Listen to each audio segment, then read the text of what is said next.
Now to you, Emmanuelle, can you talk a bit about who you are and what you are doing, what you have been doing and what you're doing now?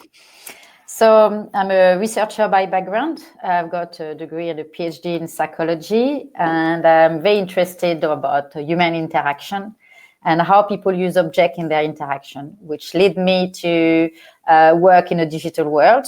I start with engineering university, and then after I start working in real corporate and private sector, and how to use all my skills as a researcher to this new field. Because at first, it was only usability or a bit of ergonomics, but it's much more than that now. You've got we have to take everything into consideration: behavior, motivation, as well as the effectiveness of the product. So, yeah, that's me. I've been doing that for many years, and I like to share my knowledge and my experience about user research.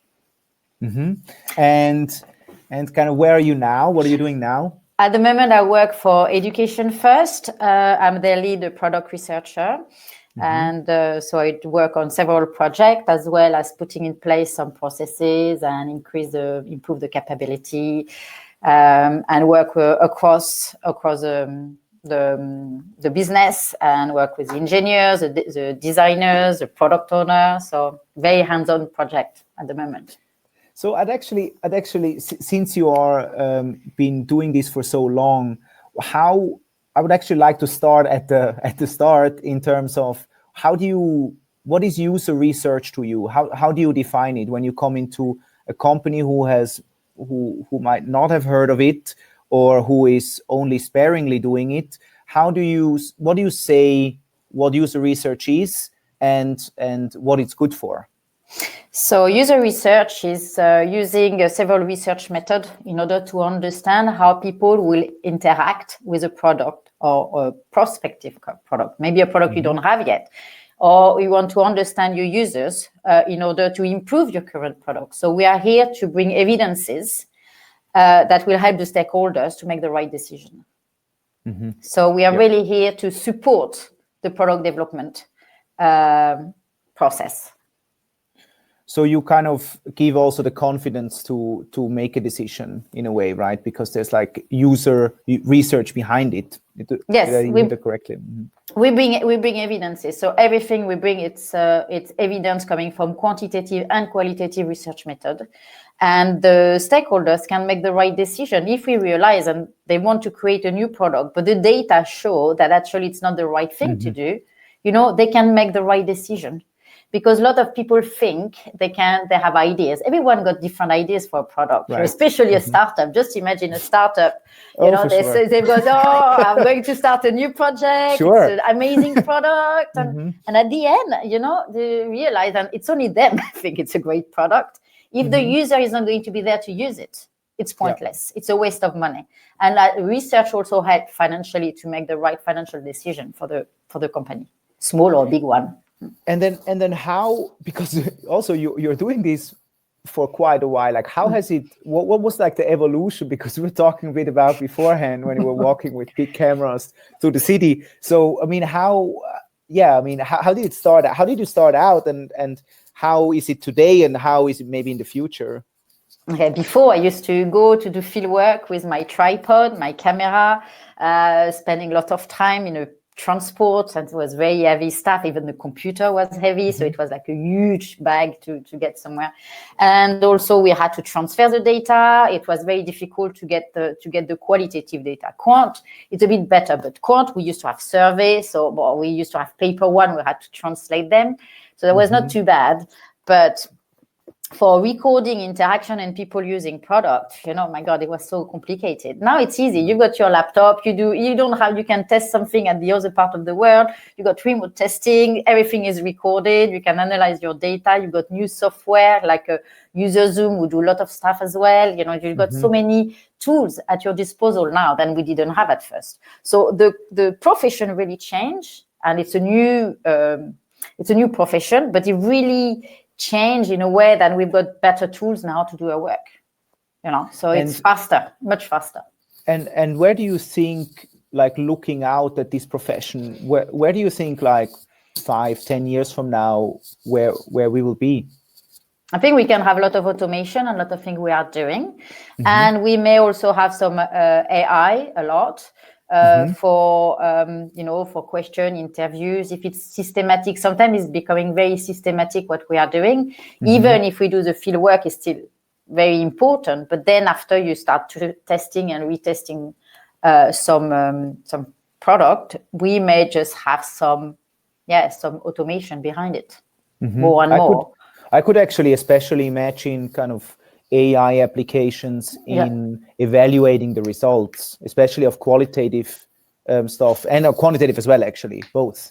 And then see the correlations. It could be quite difficult but if we follow a systematic approach with a thematic analysis, you can have, for example, the researcher which is going to tag the data and say, okay, I'm looking for the color, the difficulties, and then some of the stuff could be pre-tagged in the software, and the software can get the information. So then you get more data, but you will not have the full context. So that we still need user researcher to understand the context, to understand the people, the behavior, that we still need at some point to have some people on the field to do the work, so.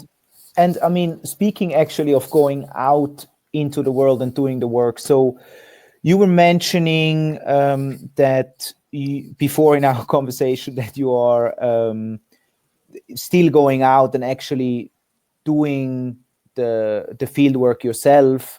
Oftentimes, can you talk a bit about that, and also maybe give some advice to user researchers that might be in a leadership position and might not be able to get this much work done anymore, and why you are still doing it?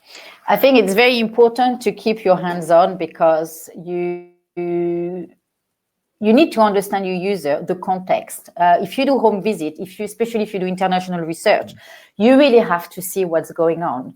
You don't have to do all the research, but it's good to understand, because when you make decision, you've got some background. It's sometimes very difficult if you lose it. And also if you are a researcher, you do it because you've got a passion for research and you're super curious. So if you stop doing the research, it's like a part of you is gone. So it's nice to keep doing it. Or support the younger generation, mentor people, help them at the beginning and supervise what they are doing, go for their first field visit. That's very important. For me, I do think that it's very important to keep doing the work and to be hands-on, not all the time, but to still do it. Otherwise you are going to lose contact with the research method, with what's happening, with the participant. If you don't understand your users, and sometimes you try to explain to other people what is the motivation, the context, how things are, if different cultures, you have to see it, to feel it. You really need to have the immersion into it. And then, so if you are coming into a new company and you are seeing, like, they have a lot of UX designers and maybe they have one UX researcher, like, what do you do? Because I see this quite often. You have a pretty big UX team, but then very few user researchers. Can you tell me about like your view on that? And are also UX designers doing research, or like what are you seeing in the field, and what do you recommend in terms of companies that might not be that far yet in the maturity level of their user research? There is a maturity model about user research, and a lot of companies are not mature yet. I will say at the moment the company, which is not really a company because it's a public sector, which is super mature in terms of user research, that the government, the British government, with their GDS, Governmental Digital Service, and the gov.uk, and I've been working for them a lot. So they've got so many researchers. Every department got between 30 to 40 user researchers, and in comparison, they got far less designers. They may have service designer, but less designers. And they really incorporate the user research through the product development. And you can see everything they are doing, is working, and to test it sooner is better. So when you start building a product, actually it's working. You just try and error before you start building it. And if you start building it, and then realize, oh, I didn't do any research, or I'm going to use an agency, or I'm going to hire a contractor to do some research, it's too late. It will cost too much money to make the changes. So every time I arrive in a new organization, it's my little battle. It's to explain, actually, not only to say we need more researchers. That's normally the first thing I'm saying. But the second thing is to always. The second thing is try to explain why we need more researcher and what we do, because a lot of people do not understand a job. We are expert in research. We don't design. We don't. We are not working on the content. We don't write the content. We don't design. We don't build anything. We just here to bring evidences and to support the product development. We are a support person. And we need people in different projects because it takes time to do research, even if we become much faster because we have to work agile and very quickly, and we can do a run of testing in a couple of weeks. We still need more researcher because it's time consuming to prep, to recruit, to prepare the discussion guide. I'm talking about user testing, to do the session, then analyze the session. A lot of people don't spend the time to analyze, big mistake. You have to allocate time to analyze your data and then extract the finding and then speak with your team to say what those findings mean to the product and how we're going to move forward. So I think there is a misunderstanding of a role because it's a new profession. There is no training.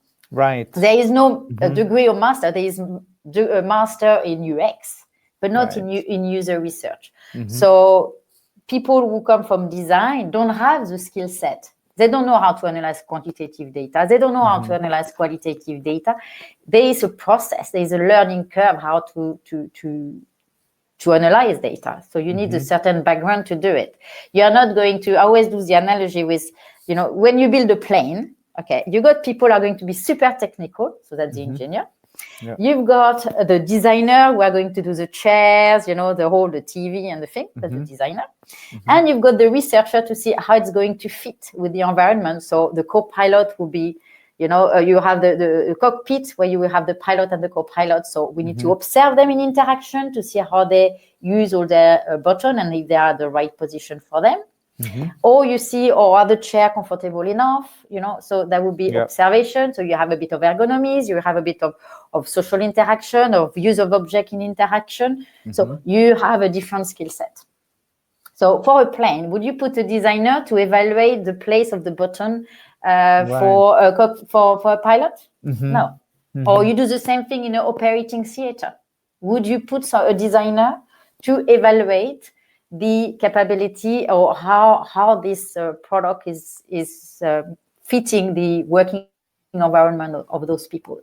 No, you put a proper researcher to test it. So what do you then say when you get into a company and they have no researchers and the designers or the product managers are actually doing the research? Are they? I guess it's still better to do some research, even if they don't have the full capabilities, or do you still say, like, guys, you need to have a user researcher in-house? Well, okay, so it's better to do a little bit than not at all. So that's for sure. But sometimes some designers are very good and learn very quickly and went to a lot of workshops and to have some skill set because they understand the need of doing user research. But for them, it's adding some more work. So it's always difficult for them also to test their own design. Yeah. So, where is the objectivity? Right. Okay, I'm creating something. I'm going to actually, that's a great piece of work. Okay.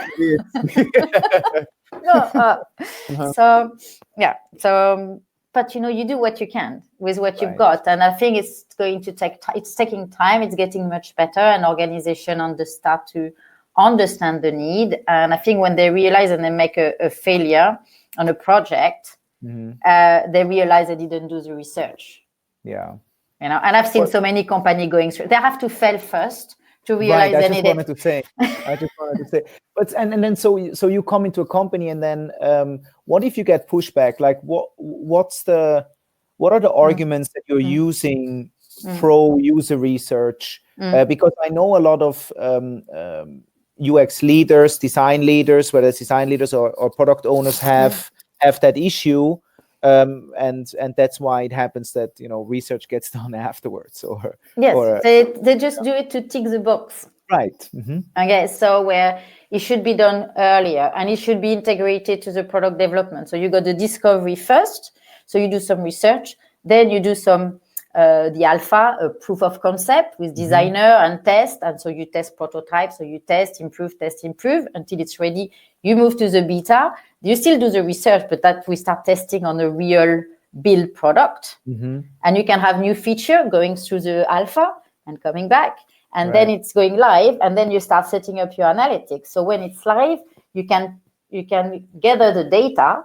So then you can identify if your product is not working. And then if you realize something is not working, you go back to a mini discovery, then to an alpha, then to a beta. And it's always like this, And how do you? I mean, still though, I might be like a manager, and I tell you like, yeah, but we don't have time for this. I mean, how do I calculate the return on investment on something like that?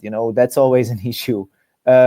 So how? I mean, what do you say? I mean, I guess if someone has gone through it and done only acceptance testing and kind of seeing that it's not working, and has to pedal back, they might see it. But what about the others that still have the pushback and like, yeah, research is an afterthought? Yeah, well, if they don't do it straight away, so the probability to do everything right the first time is quite little. Yeah. Okay. Everyone is, even if you got a great idea, it's not going to be perfect. Perfection is very rare. It may exist, people, but very rare. Okay. So you may start building a product and say, okay, it's live, but no one is using it. Or you create a new functionality on your product and you realize with your analytics, no one is going there. Why? I had an example of a company who actually were doing some stuff through subscription, and they created a new product within the subscription. And they didn't realize that if you want to buy your subscription for a friend, they had to re-put all the card details. And I said, of course, they are not going to do it because no one wants to put their card again if they already have a subscription. They just want an add-on to their subscription. But we find out through the user testing. Yeah. And before that, they didn't know. Well, that was a little thing. But when you build a massive product, digital product costs a lot of money. If you put an agile team, two agile teams to build your product, the cost is huge. If you fail, it's going to cost you much more money. So when you do 4 weeks of user research, it's far less money than having to make changes like 12 weeks or 24 weeks to rebuild something. So the return on investment is we save you time, we limit the risk, and your product is going to be working the first time. Or close, it doesn't have to be perfect, but it would be as an MVP, you can be confident it's going to be fine and you keep improving it. But if you just don't do it, I know a lot of companies who didn't do it. Their product, the number of websites, doesn't work. They have to redo it. That's little. If you see governmental platform, which happened in the past, where they start commissioning a big engineering company without putting any research, they had to rebuild the whole project. And it's not like hundreds of thousands pounds, it's $1 billion. The cost. Yeah. So, that's expensive. Could they afford not to do research? Right. I'm not sure. Okay. We need to talk numbers with them, Yeah. Yeah. And I also think what sometimes helps is if like a competitor of yours is kind of zipping past you just because they are actually doing research and you see their product has a higher adoption rate. I think that also helps sometimes to kind of give some contrast, like what are they doing right? A competitor review is one of the things we do as well. If you don't have money to have a user researcher, do a competitor review. Yeah. Look at what they're doing right. At least if they're doing something right, just copy it. Right. You just need to be pragmatic. Depending on your budget, you need to look at what you can do. You can do the whole process, which is perfect, but sometimes it's not possible to do the whole process. So you do what you can with the budget you've got. especially if you're just starting out. But then, so how, I mean, what do you say if a product manager, a product owner comes to you and says like, yeah, they're doing user research, but the insights always come at the wrong time, right? I mean, the user research is not fast enough. What do you say? What do you say? There's two issues. The first issue, they start incorporating user research far too late. That's one issue. The other thing is sometimes the researcher, they are too slow. So they have to learn to be fast. And it's very difficult to be fast, especially when you work on several projects, and try to provide insight quickly, little, but quickly. So when you test, don't test the whole platform. Just concentrate on three, four, five different feature or aspect of the product. Don't go through the whole thing.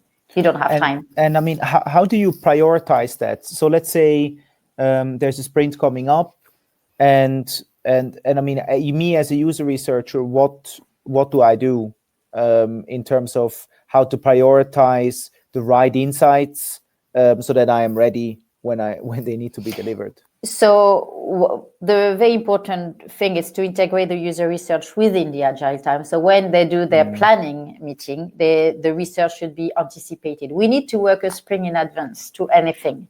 And actually the designer should work also almost a sprint in advance to create the design for us, or a week. But if you do a 2-week sprint, so we do the design first, they should deliver. So there may be a week, should be fine. But the researcher need to plan, recruit the participant, and do the research, analyze the data, extract the finding, pass on the information to the team. So the team should start their sprint to make changes after they got a recommendation. So they don't have to wait the full report, but they should be, after the analysis, we should have enough information to say, okay, you can start doing this, and this. A blocker, that doesn't work. We need to find other solution. So we need to work at least a sprint in advance, sometimes 2 sprints in advance. Depends of the size of the project, but we break it down. If we, during the planning meeting, we say we need research for this, we need research for that, we can combine different features together. And then we go every 2 weeks, we do testing. So every 2 weeks, they should have some findings. So they can help actually the product to move forward. We need to be in the action in the same circle as a team. Right. Because if we deliver when they already launched something, it's too late. And then what do you recommend to a company who's kind of starting out with this? Do you recommend kind of the agency model that some companies have, where you have like a central function of user research versus like these tribes or kind of cross-functional teams where user researcher is one user researcher in every team or something like that? I think it's nice to have a researcher per agile team. That's where it's really working very well. So it can be very agile and we all sit together. So it's very easy to say, actually, that doesn't work. Say to the designer, could you try to do something else for me? Actually, you go through the user journey and say, is there something wrong with it? Could we just rethink about it? And then we can ask the engineer, so what do you think to make these changes? How long it's going to take? So before we make a recommendation, we need to be with the team. So if something is going to take 6 weeks to build, we remove it from a possibility. We don't have time. We need to find a solution which is feasible and could be done very quickly. Or they need to rethink completely the strategy of the product. If we see it's a massive blocker, so we need to look at that. But having an agency was very good at first. To go to see an agency because they were doing it, they had the lab and, they had all the settings. But now, we do things remotely. We can take a laptop to any coffee shop to test data, to test some product. The agency, it's a bit experimental. So you can compare like any type of research. You've got the experimental design where it's very lab, very organized. And you've got more like the fieldwork in a real environment, which I much prefer. Because if you bring people into your lab, they won't have all the distraction than they will have on their daily life. So, for example, I did some work with the tailors on Savile Row in London, where it's for them to hire their apprentice. To be a tailor, it's 5-year apprenticeship in the UK, just to cut, and another 5 years to sew. So, it's a massive, that's you get a British suit, it's how they train. So I went, they don't have time to come to a lab, they're so busy. Right. So I used to go with my laptop in their shop. And it was great. I went downstairs, they were all like doing their work, cutting, looking fabric everywhere. It was beautiful. But they don't have a computer there. No, they had one computer, a very old one, just for the account. So you had to understand the setting. So they had some iPad, they had some iPhone, they had some Android, So, but we need to do something mobile first. Right. You can't have something on desktop. They don't have one. So, for testing, we had to come with an iPad or with a tablet, So you have to go to the field. If you do that in a lab, you miss out completely the context. Right. And I think that's also one thing that we see often is also the kind of choices that people make in terms of methods. And maybe that also comes back to, are you a trained user researcher who actually knows the different methods and has used them? But I just hear you talking a lot about like field work, being actually out there in the context. Like, I mean, how often do you do that, and in what situations especially, and what are some of the underused methods for you out there? It really depends of which phase you are in. I'm talking about user testing a lot because it's something we do a lot in alpha and beta, where we test new design and we need to put it in front of users. But if you do a discovery, you do also a lot of field work because you want to understand the people, but you may do some desk work as well. And you may do a survey to get some more information, and you will look at the analytics. The analytics are very important because if you already have a product which is live, you get your analytics to understand what's going on. And then you can, if something is not working, like for example, years ago, I worked for Betfair, and the gambling company. And the first thing I asked, they wanted to redesign my account. And the first thing I said, where are the analytics? Give me the analytics. So I went to the data. They had a big data department. I said, give me all the analytics, all the different tabs. I want to have everything. And I realized that actually there were no traffic in deposit and withdraw the money for a gambling company. So how do they put the money and how they withdraw the money? So I went to the financial department. I said, what is the other way to deposit and withdraw the money? I said, they can call the call center. So then I went to Slough took 2 hours of train to get, and I had a focus group with the operators, the frontline, the people who answer to the phone. And they told me, we've got an issue with the cards because they can't, after 3 cards, they can't remove their credit card, so everything is blocked, and we have to unblock everything through the phone. So we had to find out a solution for them, they could remove their cards and put a new one. We had all the issues of money laundering. So then after you go to the legal department to find out what's going on, how we can do it. And then you spend time with the engineers to find out, okay, what are the solutions? And then you continue. And then after you do a testing with a new solution, so it's how you do it. And then you can mix method. You have to be super creative. And you can, and quant and qual should work together. You can't just do one or the other. You need to do both. And I mean, how does your quant inform your qualitative research? Like, can you talk a bit about that and how it's interwoven? So the quant is going to give me, if you've got a live product, the quant is going to inform me of the current activities. So how efficient is your site, how many visits they have, the bounce rate, everything which I need about the current site. It's just going to tell me how many and how often. Okay, maybe where for location, but that's it. And people with VPN now, the where, we don't know where they are. Right. So anyway, so that's but then we need to understand the why. So, and how they do something. So we need to spend time with the user. So I will move to qualitative to see how and why, to understand the reality of the world. And then after, if I start identifying some systematic behavior or pattern or habits or action, I will try to validate it with higher numbers. So I will do a survey with a larger sample to validate my qualitative data.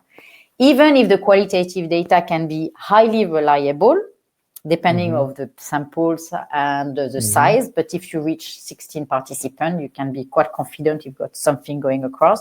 The stakeholders, they lack numbers. So I give them numbers. Right. So I do a survey because I'm very confident of the result. I just do a survey, which is just validating my finding from qualitative. And then you've got the quant data, and you present it to your stakeholder. But the whole process from quant to qual to quant is very important. So if I understand you correctly, you basically start with quant to define or to see actually what's going on.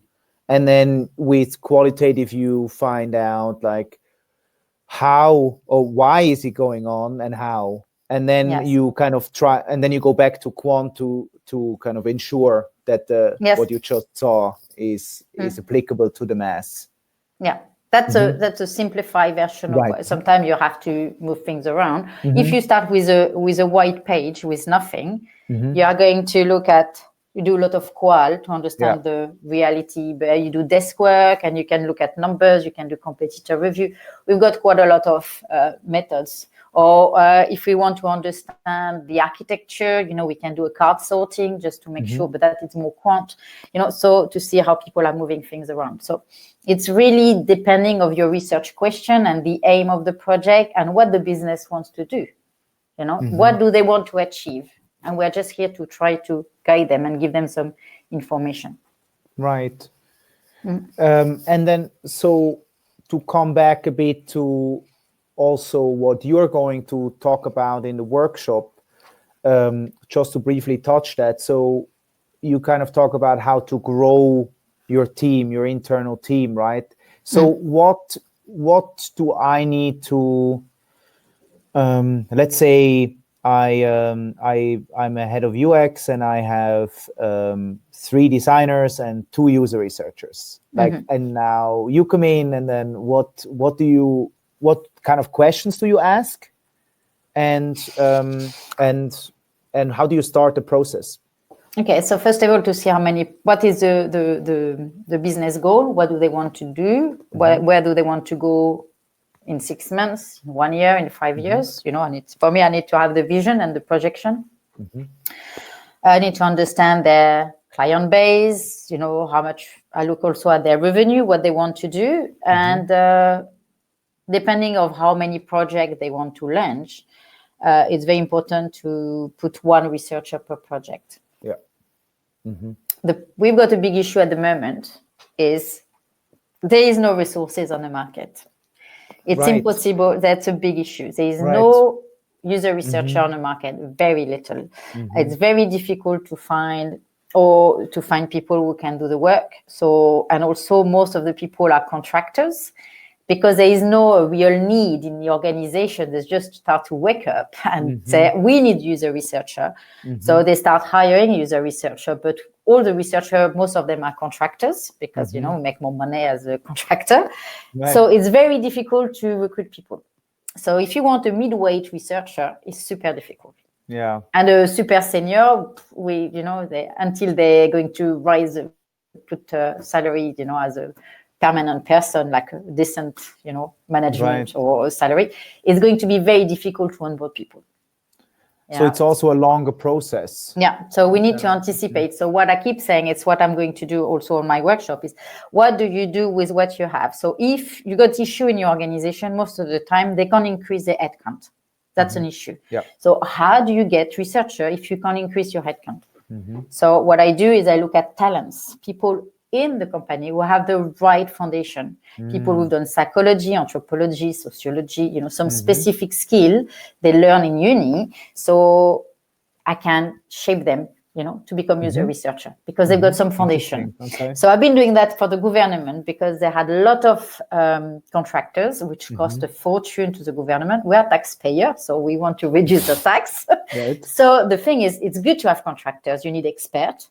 But you can't rely on 75% or 80% of contractors and only 2%, 20% of in-house staff. So you need to have always a question of equilibrium. So identify talent, people with the right skill set, or researcher working in behavior.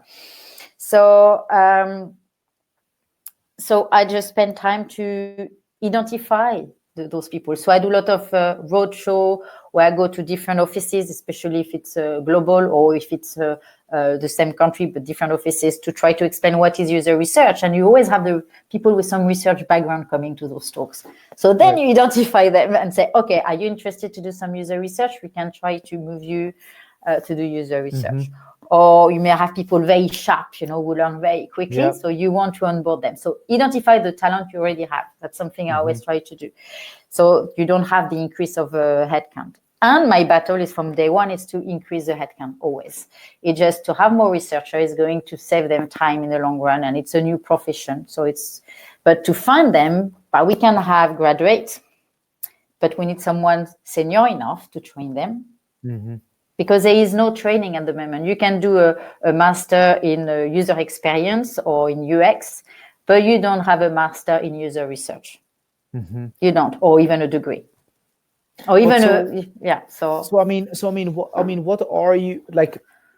If I come to you and I ask you, hey, I am working as a user researcher. I originally come from design and now work as a user researcher, and I want to kind of continue my education. Like, where do you send me or other people? Like, what do you recommend them to do today? So when you can go to some conferences when you got some good workshops. So that's where you can learn. So I remember I did quite a few, like a UX Cambridge, event. I try to do workshop rather than talk, because I think it's more important to build the new generation and to help people to become user researcher. So I rather do the workshop.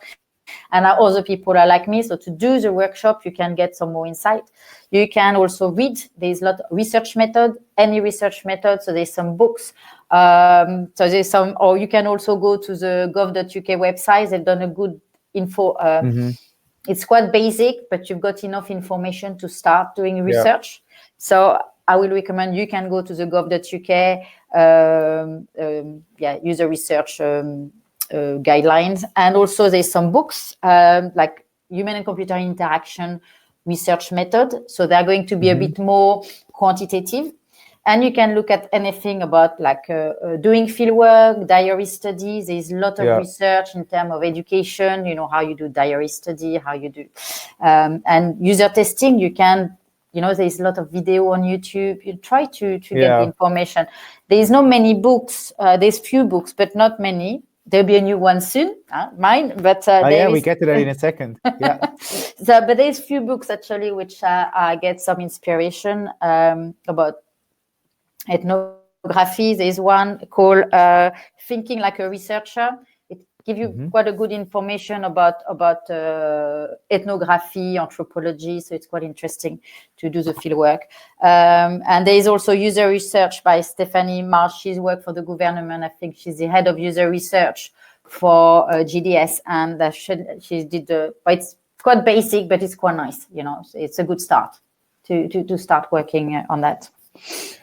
And actually, so making the segue to your book, because what I found interesting is when we first started talking a week ago, I think, you mentioned something about also, there is maturity models for UX itself, but there is none for kind of UX research per se. Can you quickly talk about that? And also how can I quickly kind of identify on where I am? Like, and is there some companies that are at the far end of the highest maturity levels? Can you go a bit about that and maybe talk about your book and what it is about? There is different level of maturity for user research. If you don't integrate at all, it's like anything. You've got a business model for business maturity. You've got a UX model for UX maturity. And you got the same. So I wrote that on my book. But the user research maturity. So when a company starts thinking user research, and there's different levels. There's one that from time to time, they don't do any research and then zero maturity. And you've got the other extreme, which I will think like the government, British government, they are almost at the top level in terms of the maturity because they integrate it systematically in their product development. And they also do assessment of every product and every assessment to validate, and they put in place every different standard. So there could be design standard, it could be security standard and user research standard, which are at the same level almost. They may fail an assessment if they don't do the research at all, or if they don't do it properly. So and when you kind of thought about writing a book, like what was important to you to actually like get across, because you were saying there are not that many books. So what's your take? I wanted two aspects of it. One is where is user research coming from, and what is user research, to really define it. So that was one thing I wanted to do. Then to talk about how to integrate it into your organization. So from your maturity, do I get a contractor? Do I get an agency? Do I get someone permanent? So I wanted some time, to explain, when you can do what, because it's not all the same thing. It's not the same recipe for everybody. And then I wanted also to talk about the process, which method and when, the process, and also the main methods. So I just look at different methods and I explain from the beginning to the end how to use it. And why you use it. So people could have this book, and if they don't have the resource to do user research, they should have enough at the end of this book. They should have enough to sell user research into the organization. So I need budget to do user research. So I give argument, tips, how I've done it, learn and try. I try things, some stuff didn't work, some stuff work, it's what I put, my experience, and also my research skills. Coming from a pure research background, which method and when. Because if we want to be taken seriously as a profession, we need to use the right method. So a lot of people, they say they do the research, but it's not the right method. And then after people say, "Oh, user research, it's we don't. I don't want to. I want people, at least they can use the right method." And so that's what I wanted. And so your book is not yet out, right? So should be out by Christmas normally. Christmas, okay, that's a good Christmas present. A good Christmas present. I have to. No, I've got. We are in the design of some stuff, so it's practical user research. Okay, good. Yeah. We might share it if you're subscribing to the Testing Time newsletter. We get you on there. Yeah, thanks. At some point. Okay, cool. And so before we go to the questions, how do you today kind of see the field of user research and some of the main issues? I mean, you mentioned one, which is like education, right? And then you have the methods that are not applied correctly. Is there other things that you see that should change, and maybe also the people that are listening in today, to make them aware of how they can move this field forward? I think the education is something very important, and I've been trying to move things forward or to get an apprenticeship going or to work with some university, but it's still very slow. But eventually this will happen. So that's an issue. Also, the main issue is the company don't think it's important to do user research. So that's a big battle. And I think it's important in the community, we just stick together and try to make, to fight that. Because if people don't understand the importance of doing user research, we are not going to move forward. So we have to be loud. We have to go to conferences, we have to write blogs, it takes time. We need to really share and to put all the resources together. So people from all over the world, we just work on user research and making user research as an important point in the product development. That's the only way we can move forward. Yeah, I love that. And it also gives the power to the researchers themselves, right? You can actually do something to move the ball forward. Okay, so from here we go into we're actually pretty good this time. Usually we're way overboard, but we have quite a few questions, so let's get to them.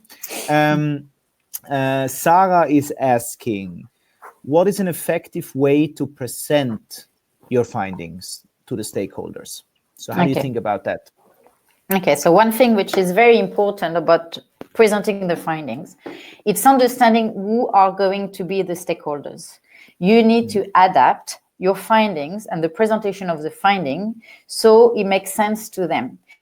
If we come with if people are interested about numbers, you need to put numbers. If it's someone really into design, you need to try to make it more attractive to the eye, because otherwise their attention is going to change. We really need to capture their full attention when you present. And we need to make sure we understand their question. What do they try to solve? Yeah. If we understand what they try to solve, our answer will be to answer their questions. Evidence. So to be visual, very little text. I saw so many presentations where it's like, you know, you've got like. Well, that's what you will learn in university, right? 50 line in their PowerPoint or their keynote. You know, you can't even read it. You don't want to do user research and you write that big. You know, make it readable.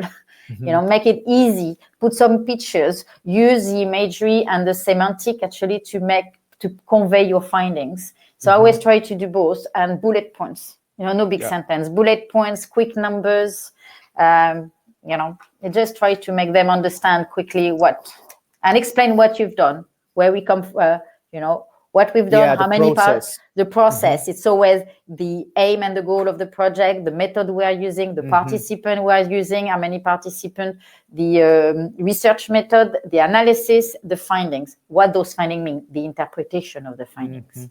Right. Systematically. You are very systematic as a researcher. So you kind of go through the whole process, right? You kind of guide through. So in the end, the findings actually make sense. Yes. Right.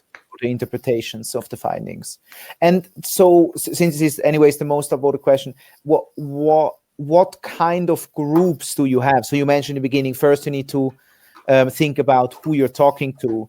So how would you kind of bucket these groups and how you talk differently to the? But you don't say the same thing. If you speak with an engineer, you're not going to use the same words when you speak with a designer. And if you speak with a financial director, because you want some budget and they're interested to understand what was the finding and why you need to get more money for the project, the research is going to give you some background and evidences.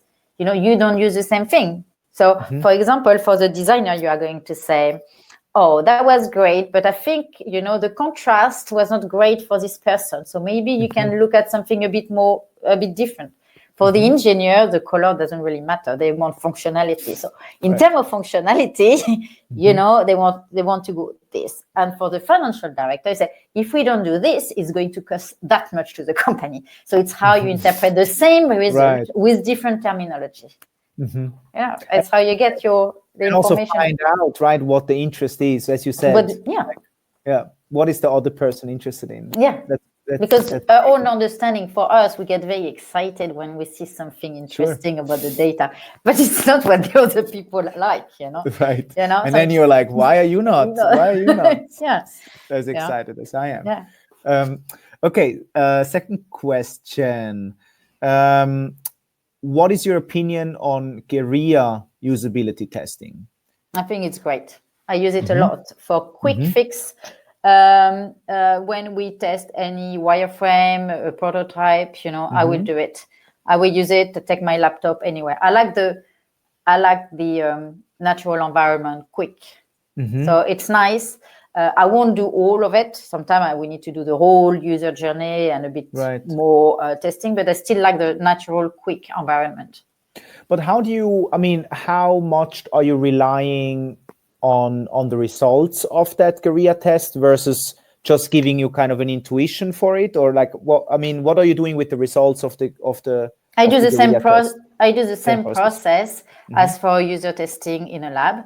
I will record the data. I will go back to the data. I will analyze my data. It's just the setting. It's quick. So it's not going to be 45 minutes an hour. It can be 20 minutes. You just test one functionality very quickly. Or you do a quick A/B testing. You know, if you want to compare to design, you will do quick A/B testing. You know. Can you make a quick example from your daily life, work life, fashion life, when you actually used it? Like you were in a situation where you need quick results, and then what exactly did you do? Especially, I use it a lot when we work on internal software. or internal product. So if it's something for the user, which are member of the staff, so I will go to their desk and I will test it with them. You know, that's something I use. I work on an intranet for a company in France, and we were redesigning the whole intranet, and I was just going to the desk to show some stuff. Look at this, exactly. Yeah, we did do at the end, when we had the whole build, we did a full user testing with eye tracking, which was amazing because we can see how people navigated, and we did it in the office, in a room, but all the time we were just showing people this. So, you know, it's nice. You combine, you know. Yep. Mixed methods. Okay, good. So then Leon is asking, I guess he's quoting you here, it's better to do a little bit of research than nothing. And then he asks, or is it? If done improperly, then one might develop a wrong product. How to discover if the client is doing the research in a right way when they tell you, we've done some research? Okay. So when I say a little bit rather than not at all, it's with a proper researcher, of course. You know? Okay. So if you don't know how to do it, I've seen people doing research and going in a completely different direction. Okay, so you need the one of the major skill of a user researcher is objectivity. So we are always a bad cop. We're always there to say that doesn't work. Your design is. We don't say it like this, but it doesn't work. It doesn't work. You need to do something else. Or the product, it's a bad idea. It doesn't work with a user. Just in general. So in general, you know, that's a job. That's a job. We are the bad cop all the time. So if you do a little bit, take a professional for a couple of days. It's worth the 2 days. Get an expert for a couple of days, and they will come out with something, or because they've got previous knowledge, so they are going to give some of their experience and transferable knowledge. They may give you some tips. They can prepare probably a survey for you at the same time. A couple of days, they got time to prepare a survey. They may look at your analytics. They may look at your competitors, and they say, okay, look at this. They will tell you where to look at. So it's better to do 2 days research to get someone for a couple of days, and they can extract some findings and some stuff, or than doing nothing. But don't just say, okay, someone, you know, we've got an intern here, doesn't know how to work, but we've got someone free going to do the work. Right. Also, you know, we had here a project where we had someone doing some work experience, a very smart young guy. And I just show him how to do things. I help him to create his survey.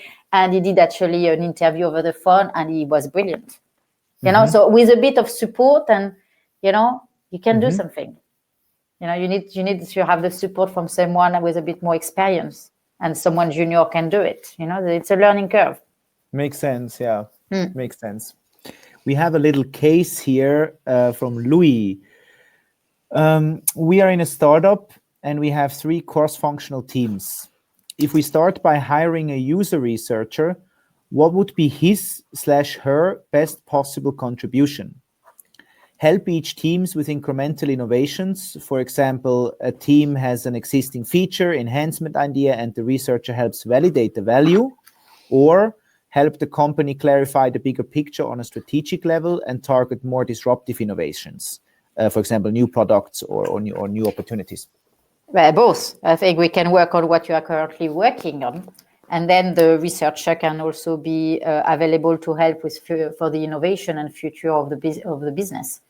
Because the thing is, the researcher is going to spend time with the user. By spending time with the user, we understand the need and the gap in the market. So by spending time on testing your current product, we may identify a gap in the market that can be feeding your innovation and the future of your business. So we do both as a user researcher. So if you got a user researcher in your team, it should be both, and should be there when you do like some planning for future product, because they may have some ideas from previous work as well. And to kind of go a bit deeper on the questions, on the same question. So it's kind of day one of this user researcher, and I never hired a user researcher. Like what is this person going to do? You know, I mean, how do I integrate them? Okay, so how many? 3 teams, huh? 3 functional teams, 3 cross-functional teams, yeah. 3 cross-functional teams. Exactly, yeah. So if you got 1 researcher, it would be probably across the 3 teams. to start with. Okay, so the first thing to start is to put some process to explain, which type of method are available, to make sure the team understand the benefit and what the user research role is and what they are going to do. If it's one, when the researcher need to understand every project, understand where they are today, what is already live, what is not live, what they plan to do, and to do a plan for each project where to integrate user research. Then they can prioritize depending on their deadline, what they want to do. So they are going to work straight away. Good. And to hire a researcher needs to be someone who actually can have a full vision of, what needs to be done. Right? I mean, you mentioned now a few times, like, what are the skills? Like, if I hire a user researcher, it might be interesting as well before we go to the last question. If I hire a user researcher, like, what do I look for? Like, what's a good user researcher? What kind of signals do you usually see or find with the people that are good user researchers? You've got two different type of people. You've got the people who've been learning, have been working and been doing the job for a long time, and they've been doing training all the time and the workshops and a lot of things like this, and work on a lot of projects. You've got also the people with strong psychology, sociology, anthropology, human and computer interaction background. And I think for me, that's what I'm looking for.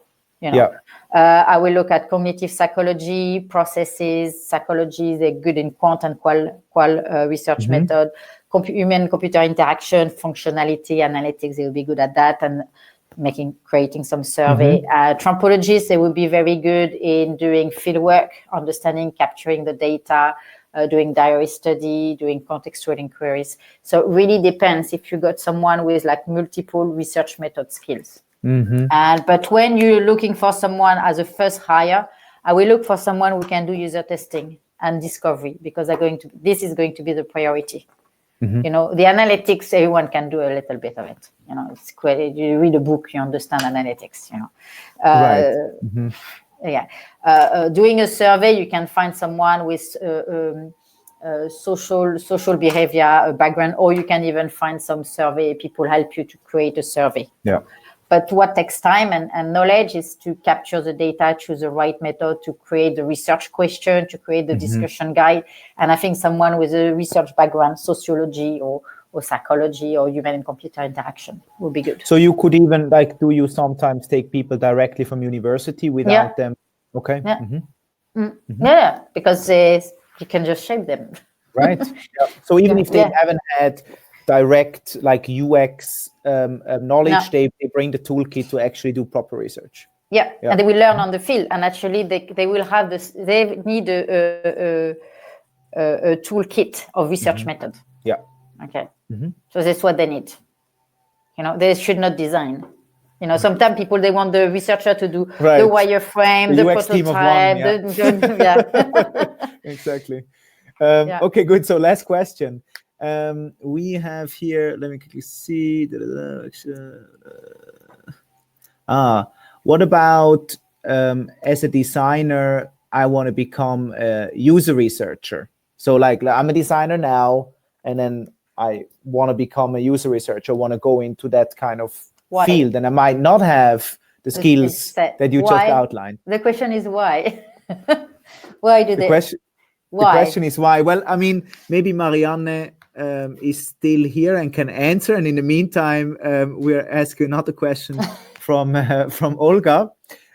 How do you explain to your customers, in brackets companies, that 10 to 20% participants are sufficient for a reliable, representative, qualitative research? What do you tell them if they ask, are you sure this little group of people is all we need to get the right insights? Yeah, because in terms of qualitative data, you need less participants to have a degree of confidence. So with 16, you will have the same degree of confidence on having 100 participants. So that you get that also in my book, all the detail, all the argument. So. All right. Good. Okay. I haven't heard yet from her, so I guess we are wrapping up. I also saw like you have to slowly leave. In my room waiting for me to move out. Where can people reach you? They can reach me on Twitter, also on LinkedIn. If people want to contact me on LinkedIn, I'm always connected, so they can contact me there. Okay, perfect. Good. So if you have to run, you run. I do some admin stuff here to close things off and announce also the next episode. Thank you very much, Thank Emmanuelle. you. And Thanks. thank you for your time. Thanks. Bye. And talk soon. Bye-bye. Thank you. Bye.